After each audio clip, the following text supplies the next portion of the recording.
Saudara, personel TNI dari Koramil 13 Kuta Alam Banda Aceh terus melakukan berbagai upaya guna pencegahan COVID-19 di Kota Banda Aceh. Penyemprotan disinfektan di sekolah tersebut juga dilakukan guna mensterilkan sekolah untuk pelaksanaan tes tulis PPDB yang digelar di sekolah tersebut.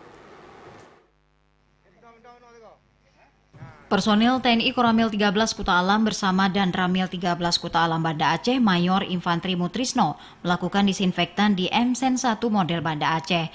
Menurut dan Ramil 13 Kuta Alam Banda Aceh Mayor Infantri Mutrisno yang juga selaku Pasiops Kodim Iskandar Muda menyebutkan penyemprotan disinfektan di sekolah-sekolah menjadi upaya guna mencegah penularan COVID-19 di lingkungan sekolah terutama di Kota Banda Aceh.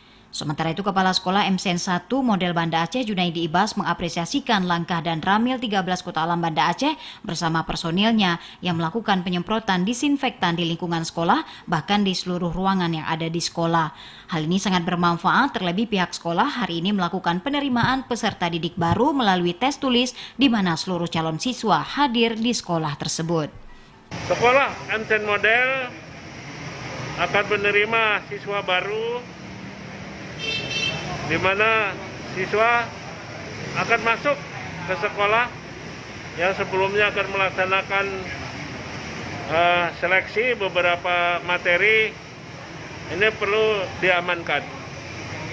Bapak Kepala Sekolah selalu berkomunikasi dengan kami selaku dan Ramil untuk melaksanakan protokol kesehatan, di mana kita melaksanakan penyemprotan, akan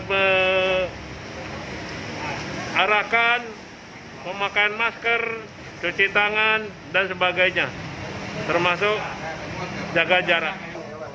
Sementara itu, Kepala Sekolah MSen model Banda Aceh melalui Wakahumas Tarmizi menyebutkan MSen model Banda Aceh menggelar tes tulis penerimaan peserta didik baru, yakni siswa yang lulus administrasi. Seluruh siswa diwajibkan untuk tetap mematuhi protokol kesehatan pencegahan COVID-19 dengan memakai masker, mencuci tangan, jaga jarak, serta akan diperiksa suhu tubuh di sekolah setempat. Tim Liputan TVRI Aceh melaporkan. Wakil Ketua